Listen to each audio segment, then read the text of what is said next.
Welcome to From Stuck to Scaled, growth strategies for small and mid-sized businesses, your guide to navigating growth, transformation, and success in today's ever-changing business landscape.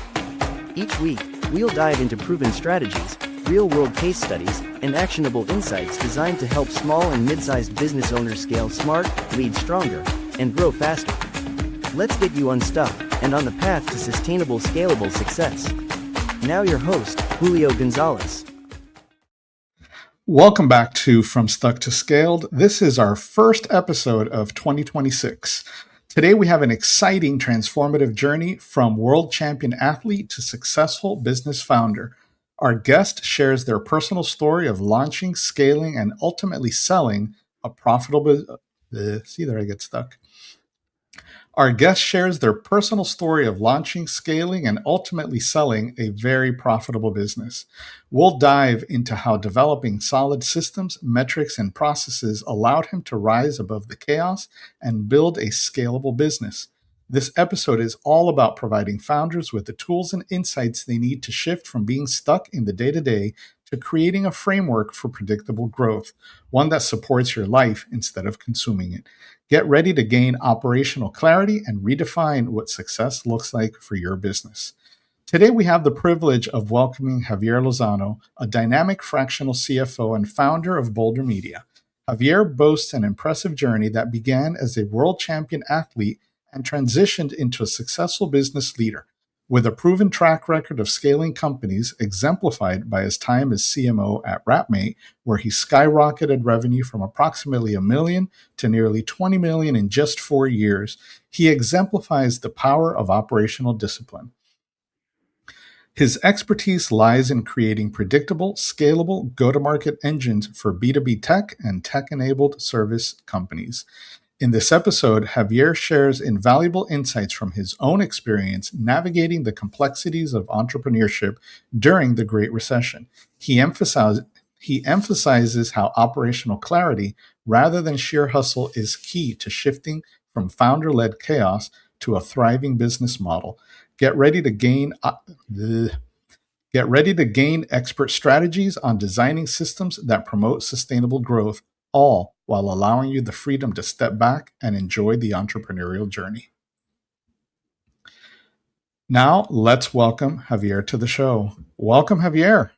Thanks for the intro. This is exciting. I'm glad to be on the show for the first one for the year. So this is you're setting things up to where I have to deliver big time now, right? Yes, you do. And that's why I picked you for this first episode, because you have an incredible story. And I know our listeners are going to be excited by that. So tell our listeners in your own words a little bit about yourself and your company. Yeah, no, I appreciate it. This is going to be great. So, where I typically start is where my entrepreneurial journey essentially all began. It was in 2008 during the Great Recession. So many folks, I'm assuming your audience, are very aware of when that took place. And it was a tough time to start a business. It was not when I was wanting to start a business. It just happened. And so I started my first SMB company. Very small. It was a personal training and martial art video. And it, we were struggling at the beginning. And so I had to get really smart at my marketing and sales tactics. And so basically what happened is that I started figuring out that if I can get the people in the door, I can close them. And I started creating the right systems that allowed me to be successful over the years. And I ran that company for just over 10 years and then had a successful exit in 2018. And that exit was great because what it did is that it allowed me to kind of start rethinking what I really enjoyed. There was a period during running my company where I stepped away from doing the day-to-day and really focused on the operational pieces, the marketing pieces, and realized that my passion was in the marketing side of things. And so got into consulting, got into corporate B2B marketing, was very successful there, where I was applying a lot of my basically my B2C type, marketing strategies and playbooks into the B2B world in the facility services space, which is a little bit more of a outdated kind of strategy where it's very event driven. I'm not saying that's a bad thing by any means. I'm just simply saying that the approaches are very different. And so what I was doing was working very well, where we were getting business coming in from like Dollar General, Anheuser-Busch, Raytheon, T-Mobile, Verizon, just big companies that were after us versus us chasing after them. Slowly went into another transition where became the CMO of a marketing agency, and then from there became the CMO of Wrapmate, which was a tech-enabled vehicle wrap company.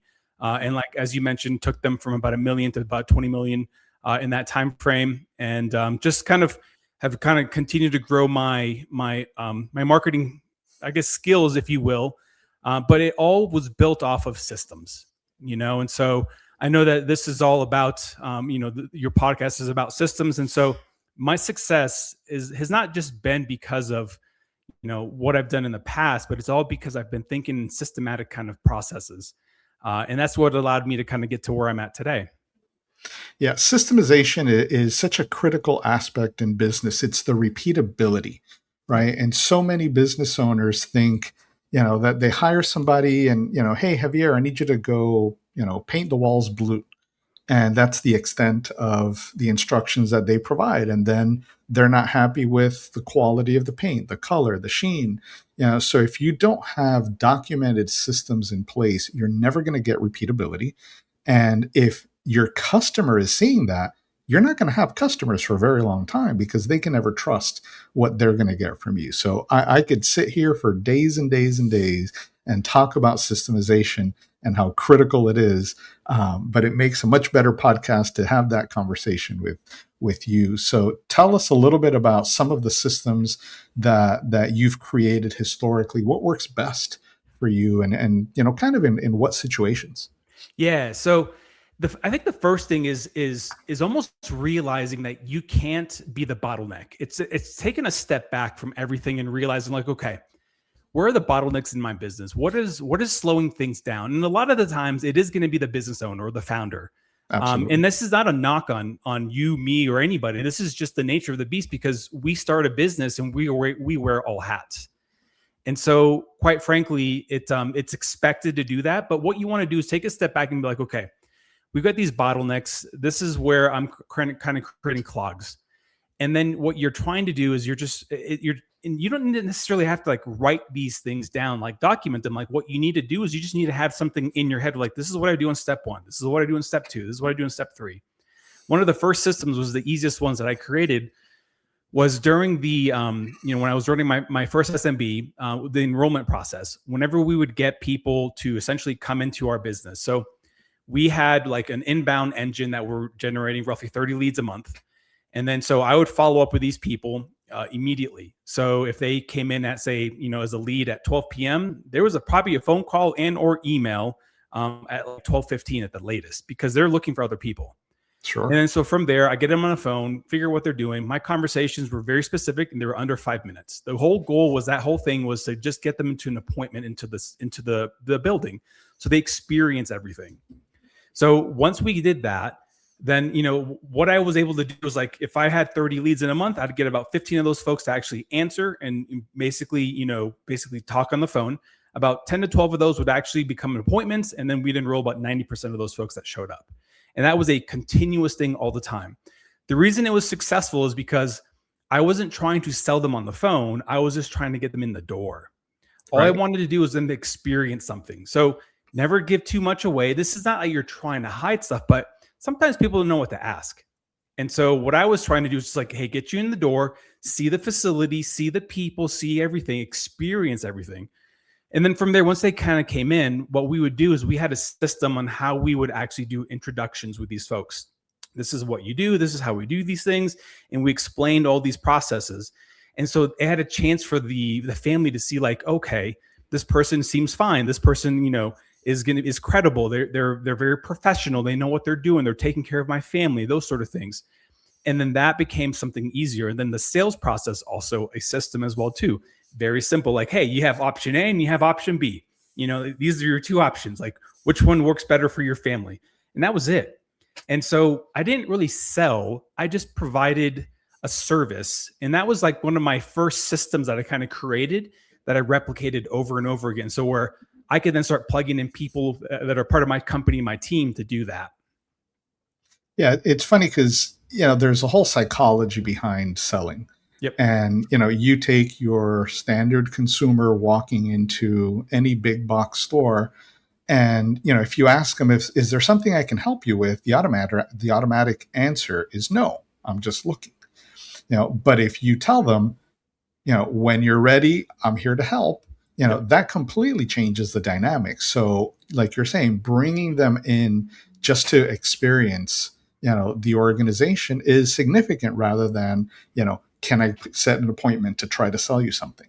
So that is absolutely a highly successful system that a lot of, business owners and salespeople don't understand. They're always pushing, and it's 1970s sales, right? Always close, always close, always close. But the world has evolved. It's not all about closing; it's about engaging. Yep. Yeah, and see, that's the part that, like, I never went into a sale that, like, oh, I've got to close this. It's more of like, how can I create value for you that it becomes a no-brainer for you to say yes. It's almost like you feel like you're not gonna. I'm not gonna say this. And this is gonna sound rude, but like, you're dumb for not saying yes. It's because you're providing so much value, and they're like, wow, you're gonna be able to do these things.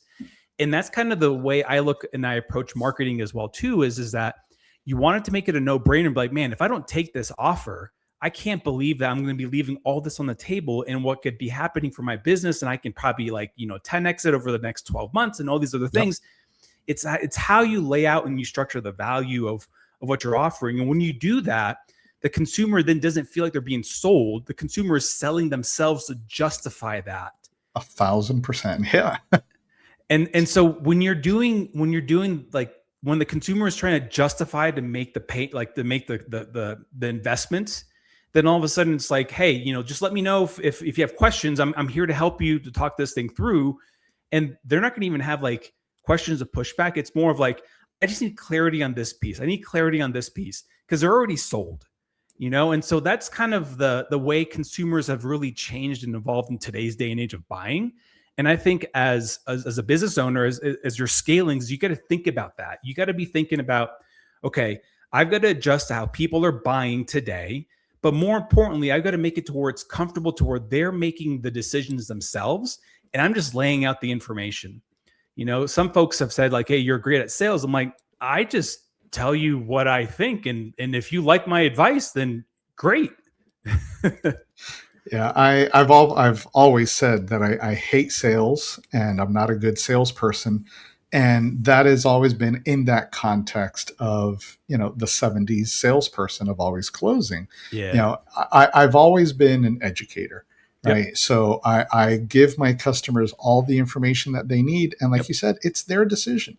Yep. One of my very first customers in my consulting business basically turned around and she's like, when can we get started? And I wasn't selling her at all. I am simply just, this is what I do and this is how I do it. And she's like, I want to start immediately. And It's like, I wasn't even trying to get a sale here. So it was pretty cool to see it, materialize that way. Those are the best experiences though, because it's just natural, It's like this dialogue that we're having right now on a podcast. It's just natural. And that's what we want to do today. And I'm not saying there is not a world for like a strategic sales process, because you need to do that for like more enterprise type stuff, more mid-market kind of stuff. Like those things, like there's processes and systems in that as well too. But like, it's still the same concept, I spend a lot of time just reading books on both marketing and sales because I love the psychology behind it. And it allows me to start thinking in different ways. I'm like, okay, when I write copy, I need to make sure I process it like this.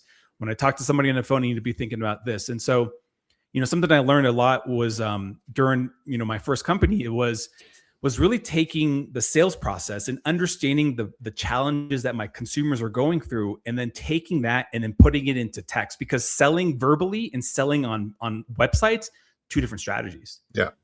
And so you have to really articulate those very differently. You can't use the same words and framing that you say, like what we're having a conversation with. But the point is that you're just rethinking on how and repackaging everything to where it makes sense. And then you find out what's working. You just say, okay, this worked, and you document that. And then you make mental notes behind these things. And then eventually you start probably doing a documentation. Just pull out your phone, record yourself. Like, this is what I do in step 1. This is what I do in step 2. And essentially, especially now with AI, transcribe it, and it will create a process for you, So that's kind of the easy way of how I think about it, is like, take a step back, build it out in your head, and then just kind of think about how you want to look at it.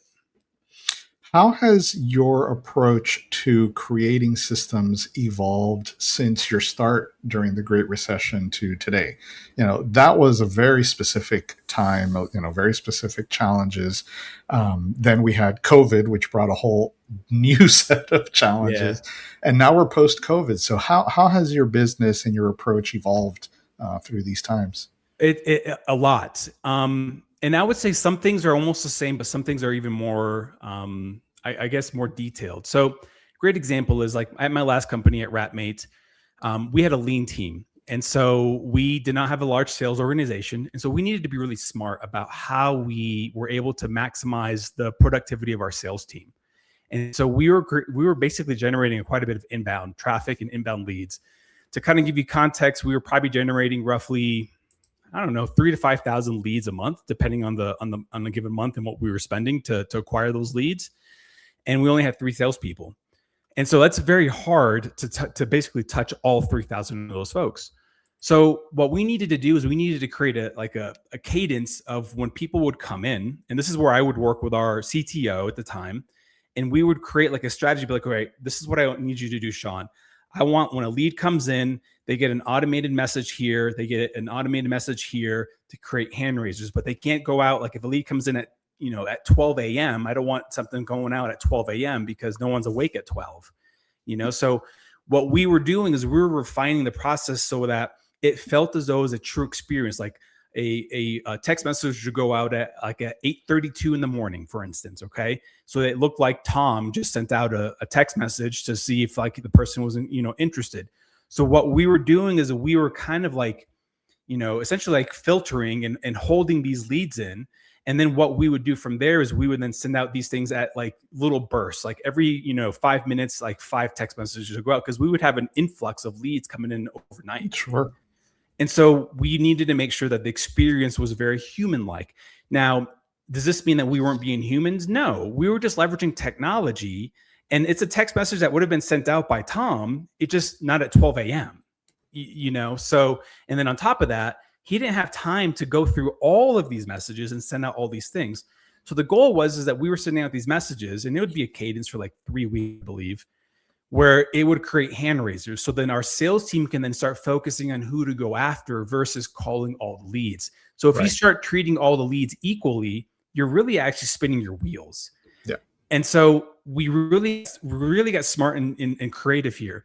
The other challenge that we have here is that the email automation. So the challenge with this is that like whenever you're sending out automatic emails, things don't get opened very often because they can come out as a marketing email. But if it's a transactional email or a sales email, those open rates are much higher. So we basically were able to get open rates around the 40 to 50% mark for a lot of our transactional type emails that were going to be sent out by the sales team anyways.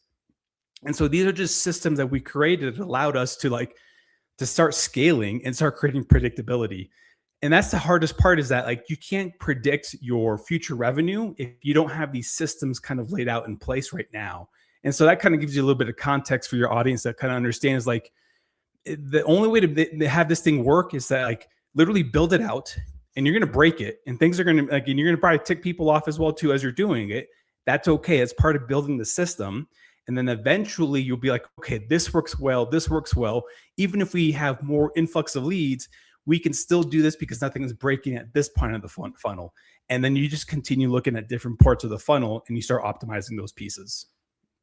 So one of the things that for me, systemization brings is maturity and discipline to an organization. Yes. And with that discipline is the use of KPIs to run your business. Yep.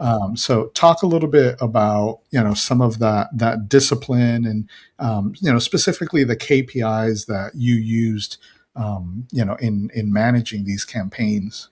Yeah. So this is the KPIs that a lot of marketing folks and I don't want to put everybody in here, but let me take a step back. Marketing should be looking at KPIs from a revenue standpoint for a company versus just like, hey, we got these many impressions. Hey, we got these many website visits. Those things are important for a different type of campaign. Yes. Now, when we're looking at like, hey, if we're running this campaign and we're trying to generate these kind of leads and we're trying to get this kind of revenue, then that's going to be a different conversation. So like every campaign should not be measured equally. So like there are campaigns that are going to be for conversions and generating revenue, and there are campaigns for brand and getting you exposure. So we want to make sure we kind of separate those two things, because a lot of the times founders start kind of putting everything together and saying all campaigns are equal. Well, it's not true, because the strategy is very different. Now, from a standpoint for myself, I always position myself as a marketing leader that is revenue driven, because I have a sales background. I sold a lot. I understand that piece of the puzzle. And so, what I would look at would be like customer acquisition costs, or what would be known as CAC. That is one number that is always going to hold true, because if you find out how much it's going to cost you to acquire a customer over time, then you can find ways on how to scale that. So in this example, like if it costs you $500 organically to acquire a customer, then what's going to happen here is like, okay, if I'm going to run ads, if I can get a customer for $400, that's successful. If I get a customer for $300, that's even better. But if I get a customer for $1,000, then my ad is not doing very well. So I need to rethink that again. So that'd be one example, as just like a simple KPI. Another one is going to be like what I would consider as like sales qualified leads or sales qualified opportunities. So a lot of the times marketing gets pigeonholed into like, hey, we got all these great leads. We have 1,000 of them. We have 500 of them, whatever it is. And really that doesn't really move the needle, because if it doesn't pay the bills, then, great, you got 1,000 leads. Right. No one cares. So really how I look at it is like, okay, let me talk to sales and say, hey, of these leads, what was a qualified lead? And so sales will dictate that piece of the puzzle. So my goal is to get like conversion percentages down the pipeline. So if we had, say, 1,000 leads, and that's just like what came in, this is just, rough estimates. And let's say that 50% of those, 500 of those were what we would call as like an MQL. So a marketing qualified lead. Maybe they clicked on something, maybe they opened an email or whatever it is. And then let's say that 50% of those were going to be sales qualified leads, meaning like the sales team was able to get on the phone and talk to them, and they were actually legitimately looking at buying something. Let's say it was half of those. So that'd be about roughly 250. So that, and we start kind of tracking that over the course of say 2 or 3, 4 months, we start seeing patterns, and we start saying, hey, whenever we do these types of campaigns and we get these types of leads, we get these many kind of SQLs, and then you start figuring out what your like average cart value is, what you're selling things for. And then you can start projecting into the future. So I would start looking at like SQLs as another number to kind of look at, and then what the conversion rate is. So how I would look at it is like anything converting over 30% or higher would be considered as like a hero pipeline or a high intent revenue opportunity, meaning that these things are going to be converting at a higher rate because we've already got them on the phone. We know what their pains are. We can start kind of talking to them a little differently. So that's another, metric that I look at as well too. I mean, there's so many others, but just some simple ones to kind of start tracking. Yeah, and so many business owners don't know, what their conversion rates are, yep. What their best, pipeline opportunities are. So when you're working with some of these businesses, how do you help them identify those? First, I want to know where they're making their money. So like, let's say they have 2 go-to-markets, like, option A and option B, and so, it's 2 different services or whatever. I want to know what's working, like, hey, we can sell this with our worst salesperson. We can sell this in our sleep. We can sell this, automatically. Okay, cool. So from there, what I'm trying to do is I'm trying to essentially start figuring out like what's working correctly, and then start finding ways of like, okay, what are some things that we can actually start doubling down on? What are some signals that we're not, we're not really leaning into? And so you're looking for these signals that are successful. So we did this in my last role at Wrapmate, where we basically were getting, before I joined on, we were getting, for like an example, for every 100 leads, only 15 of those were in our ICP. And that's not great. No. Okay. So we were spending quite a bit of money to acquire these leads, but the leads were only $2 and $3. And so like on surface level, it's like, oh, that's great. It's amazing. They're $2 and $3 leads. Well, in reality, only 15 of those hit our ICP, and we were converting those at a high clip. And so what I started doing was like, okay, the ones that we were converting at a high clip, where are they coming from? We found out they were coming from Facebook. So what did we start doing? We started shifting all of our ad spend from Google over to Facebook. So eventually in about a, I don't know, 3 or 4 month period, we went from roughly 15 leads or 15 being in our ICP to like out of 100 leads, we got about 95, 96 in our ICP. Wow. And all of a sudden that became like, oh, wow. Yeah, we're paying $10 to $15 per lead, but that doesn't matter because these are like our perfect ideal customers. The other piece of this was that we had like email strategies in the background as well too. So even if you became a lead, say like January 1st, maybe you don't convert until July 2nd. Okay, that's fine because we're constantly nurturing you in the background. So what I kind of, want to talk to with founders is like, let's figure out what's working really well. And let's start finding ways on how we can optimize pieces of the puzzle. So instead of fixing everything, we just fix one thing. And that becomes like the North Star, if you will, as you're building out these systems. What about that founder that doesn't know or hasn't quite identified their ICP? How do you get them? I mean, because that's table stakes, right? So how do you get them to understand? That's going to be where you start looking at your customer base and you start seeing, hey, who are the ones that are buying the most like from you? Like, are you attracting more accountants? Are you attracting more CFOs or whatever? So like you start seeing like, okay, we have 100 customers over the past 2 years. This is an example. Let's see where these people, like what kind of businesses they are. And then on top of that, let's see who we're talking to mostly. And then you start figuring out trends like, wow, wait, I seem to be attracting these sort of people. And that's the, I'm not going to say the easiest part. That's the hardest part is like taking a step back and seeing where all this business is coming from. And then you start kind of saying, okay, I'm going to start making my marketing towards this. So like a couple of examples is like when I was running my studio, our number one buyer were females, moms. So guess what? All my messaging towards moms. I didn't care about the dads. Now, I'm not saying that the dads aren't good. I'm not saying anything negative about that, but mom is making the purchasing decision. So therefore my copy is about moms. My phone calls are to help moms understand that, like basically like talk to them correctly. When they come in, they help the moms. And then as things evolve, you just find out, okay, that's a common thing. I'm always telling the moms, I'm just going to keep marketing to them. At Wrapmate, it was the same thing. Like what we were doing is we were basically looking at Joe the plumbers of the world. So SMBs that were running, home services companies. Okay, these people are blue collar and they probably have, limited budget, but they have like 1 or 2 vans maybe. And so we need to talk to them a specific way. And we need to make sure we market to them a specific way so they don't look like they're getting talked down to, look like they're getting talked with.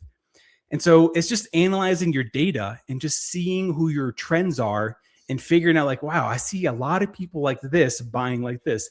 That then eventually becomes your buying persona that you're trying to create. Yeah, I've got a customer I've been working with for some time, and one of the things that she's struggling with is that definition. And I've put her together, with someone that can focus on the marketing, because it's like look at the data, where are your orders coming from? Yep. And she's trying to tie her social media posts with order frequency. And I keep hearing, there's no real rhyme or reason. If I post more often, sometimes, orders come in and sometimes orders don't come in. Say, okay, we need to do more research. Yep. But we need to get to the crux of where your orders are coming from. And it's not just whim. Yep. Yeah. That's not one of my focuses. So, that's why I brought in someone to help her with that. Yeah, and it's tough because like sometimes like you can't draw lines to them immediately, but it's just it takes time. You just got to, almost kind of start digging into like uncovering certain things. Like we notice more of these things. We notice more of these trends. And you start uncovering this stuff. And so it's just like, you're in an investigation mode and it might take you a few weeks to figure it out. But once you do, that changes everything because Now your copy on your website's different. Now your emails are going to be different. Now, like, because what you don't want to do is you don't want to write for everybody. You can't say like, well, I kind of serve everyone. Not really. You don't No. serve everybody. You're not water, So we want to make sure that you're really targeting those specific people. A trick that I used to always do too, and I still do this today, is like I market to one person. So I want to know who I'm marketing to. So if I'm marketing to, like, as a fractional CMO now, I'm marketing to CEOs and founders, I need to talk to them the same way. I need to speak in their language, how they think about things. I need to talk about revenue. So guess what? My copy and my content is around that because they care about revenue, even though marketing is important. It's putting it in the context that they understand. Correct. Yep. And let's go back to freeing up that founder, because we're talking about organizations that are growing. Yep. Right. So that founder has been doing everything around the marketing, and maybe they had somebody that was doing, website for them or social media for them. What is that next step for that founder? Now that, maybe they're bringing somebody like you in and helping systematize their marketing. How do you help them with that evolution so that they can break off of that and focus on revenue generation and not just, marketing? Yeah. So what I try to do when I talk to founders and CEOs is really to have an understanding of, like, what are we trying to get to? Like, what's your current revenue right now? Let's say that, round numbers, you're at $1 million and your goal for the next 12 months is to get to 4 million, as this is an example. And just kind of get an understanding, like, okay, how do you plan on getting there, and see where their head's at. I'm not saying this is right or wrong. It's just me understanding, the lay of the land. From there, it's really thinking about, like, all right, I want to build a foundation so that whenever we bring somebody in, they're going to be successful as soon as their feet hit the ground. And so the goal here is, like, as I work with them, is like, hey, what I want to try to do is I want to build a foundation to where your team, no matter who you start plugging in, are going to have sales enablement. They're going to have things that's going to start sharing more about your brand, and start kind of taking what's in your head that's been successful and documenting it correctly, and then putting it into writing in the context that, hits our ICP, to a point where it's almost like, okay, everything that was in that founder's head, as far as like sales and marketing and operations, it's all kind of not just documented, but also laid out in a structure that makes sense and it flows. When you do that, it starts changing things. And so my goal is to basically be like the best friend, if you will, of that CEO or that founder, is to have that relationship of, and we're talking on an ongoing basis, to understand where we're trying to take everything, and then eventually take things off their plate. Okay, you're doing this, you're no longer doing this. We're going to kind of document this, and then we're going to create a system for this. Like, you're no longer sending emails to new leads. We have this new workflow that does that. You're no longer sending text messages to these new leads. You have a workflow that does that. You're no longer doing, these things. And so you start taking things off, and you start kind of, how I like it to look at it is like in sports, is like you want to put you want to put your athletes in the best position to be successful. And so, like, the CEO, they are the brains, they're the visionary, they're the people that are out there kind of like creating things. They shouldn't be in the tactical things. And so my goal is to come in and see, like, all right, let's take these things, let's see how we can create a framework, and then let's operate it for 2 weeks, 3 weeks, 4 weeks, and see what happens and see what breaks. And then once we have some success out of that, as we tweak it and and change it, then we bring in Tommy over here to start taking over this piece of the framework. And like, this is all you do, man, is you keep this framework running at all times. And that's just kind of how I look at it. And I'm sure you give them a lot of reassurance that they're going to get final approvals and Yes. all that kind of fun stuff, because that's where the fear comes in, right? Anytime there's change, people are afraid of letting go, because I've always done this, and even though they may understand that they need to let go, they're fearful of letting go. Yeah. And see, it's important. And that's kind of what I was saying, is like the CMO and the fractional CMO or the CMO or whomever, they should be very tight with that CEO. And so that's kind of how I approach my relationships with my clients, is that we will have ongoing conversations. I don't launch things without their approval, because it's not my company. But like, the goal is that eventually things are getting launched because it's in, in their voice, it's in their strategy. It's all fitting in that. And then once we kind of build that piece out, like what we want to do is we want to create like a 3-month strategy, a 90-day strategy of like, hey, this is the goal for the next quarter. And this is what we're going to do. These things, and these things. And you sign off on these things that we all approve, that we all agree on. And then we just start operating as this is our playbook for the next 90 days. So then the next piece of that is just like essentially laying out the foundation of like, this is what we do for 90 days. And we evaluate the success or the failures of this. And then we adjust the next 90 days.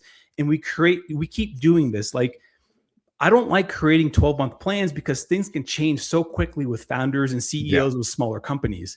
When you do that, you're like, crap, how do you get to, month 3 or day 365 if I can barely get to day 1? One chunk. Let's just focus on 90 days, make it a sprint. And this is what we're all agreeing on. Like, you gave us the guardrails. You said this is what we can do and we can't do, and we're going to operate this way. And so we do this, and it allows, again, the CEO to be in their area of like expertise and their happy zone, if you will. Javier, you gave us a sports example there, and I didn't want to miss the opportunity to talk about your championship athleticism. Tell us about that. So I used to compete professionally in sports martial arts when I was younger, as a teenager and a young adult. So I traveled all over the country, competing in sports martial arts tournaments and fighting.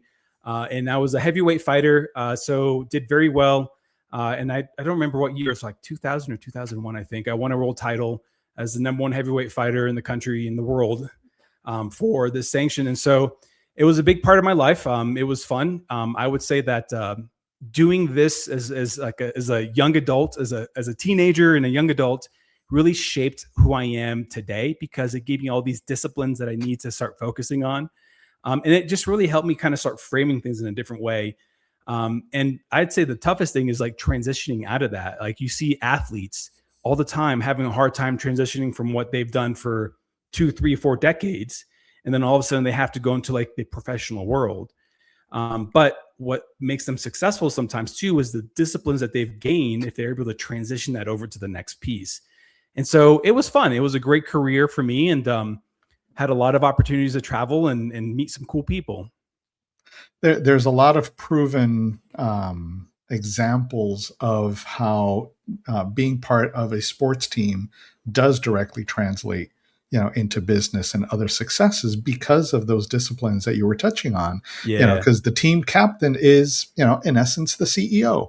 Yep. You're bringing the team along, you're motivating the team. So all of those skills that you gain in sports often do translate to the business world. Yeah, no, they 100% do. And I think it's an undervalued skill, to be quite honest. I look at it as like, a lot of us look at soft skills in the business world of like, you need to have these things and these things. And those are great. Don't get me wrong. But there's certain things that you gain that are, yes, they're quote unquote soft skills in sports, but they're kind of hard skills because that's what gets you to the next level.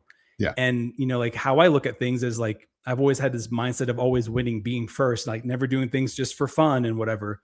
And I apply that same kind of mentality towards like what I do for myself, for my clients, for anybody, because the goal is to be successful. Like the greatest thing about business is that it's not a zero sums game, but the score is always going to be zero, if you will.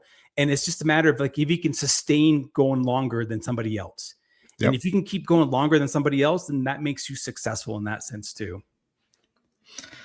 All right. So we're at 38 minutes. Is there anything we haven't covered that you want to cover? Let me write down the time, 38. No, I think, I think this was great. What do you think? I think it's been fantastic. I do want to ask you for a 2026 get your shit together, type of moment. So I'll do that. And then, as you know, no one leaves the podcast without actionable tips. Yep, exactly. All right. And then when I hit, when you give me the tips, I'm going to thank you, all the kind of fun stuff, read my closing. And when I hit end recording, you're going to get the outro. And you can stay on. If you need to drop, feel free to do so. Just make sure that you get the message that it finished uploading. Okay. Sounds good. So Javier, we've talked about a lot of great marketing and systems types of activities that founders should be doing in their businesses. But it's our first episode of 2026. So what message do you have for our listeners that they can, really focus on for a fantastic 2026? Yeah. So I think the biggest thing is there's a couple of things I want to kind of cover is the first one is really start thinking about designing your business to operate without you. I read a book several years ago. One of them was the E-Myth book, and another one was I forget what Built to Sell was another book. And those books really changed my life on how I look at business. And so really start thinking about how you can start designing your business to operate without you. And it's a scary thing to do, but it's so freeing, because then all of a sudden you have done something that is just amazing. And so I would say that's one thing, is to think about that. The next piece I would probably say is really thinking about building systems before you start hiring more people. A lot of us get caught up in this whole like, well, I can build it once I hire more people. It's better to basically take on the extra workload for several weeks, maybe a few months, and make sure it operates the way you want it to operate, so that whenever you plug somebody in, they will be successful. Because the concern here is that when you start building something with someone else and it's not operating correctly, you put the blame on the wrong person. And so really what you're trying to do is you want your team to be successful and they get all the glory, if you will, and you're just a systems operator, if you will. So those are the kind of the big tips that I would say for 26, that I believe would be perfect, because heck, it's made me successful. And if you want to read those 2 extra books, I would actually suggest those books, because those are great ways on how to shifting your brain a little bit. Yeah. E-Myth is one of those that changed the way that, I've always executed. I read E-Myth 30 years ago, and it really did transform my life. Yeah. The first one I think was published in 1976, but we won't go all the way back there. Wow. I did not know that. Yeah. I read the revised version. Me too. And Javier, you gave us some great tips for 2026. I'm going to press you for a couple more broader ones, because as you know, no one leaves the podcast without providing some actionable tips that our listeners can implement today. So what other tips do you have for us? So implementing today, this is one thing that I would probably say, start documenting and creating in public. So this is what I mean by this is that like what we're doing right now, this is documenting and creating in public. It doesn't mean that you need to have a podcast. What it means that you should be sharing your journey in public.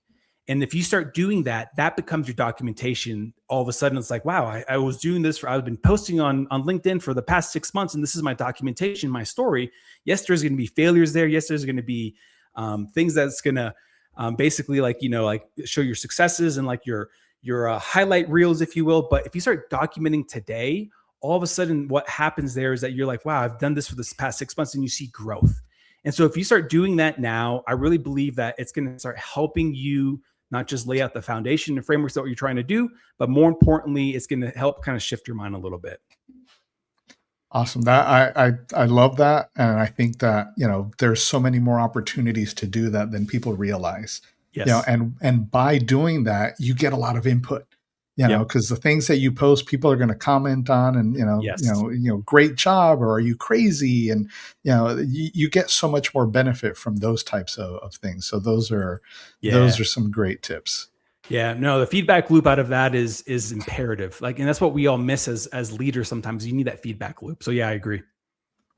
So that brings us to the end of our very first episode for 2026. Thank you for joining us today in this enlightening episode of From Stuck to Scaled.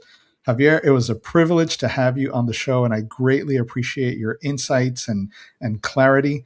Remember, if your business can't run without you, it's not scalable. So Remember, if your businesses can't run without you, it's not scalable. So start building those systems today. As Javier highlighted, operational clarity is key to sustaining growth without burnout. If you enjoyed this conversation and want to dive deeper into turning your business into a well-oiled machine, make sure to subscribe and share this episode with fellow entrepreneurs. Until next time, keep pushing forward, and don't forget to design your business for the life you want. Thank you, Javier. Thank you. This was great. Take care. You've been listening to From Stuck to Scaled, growth strategies for small and mid-sized businesses, produced by Optocution LLC.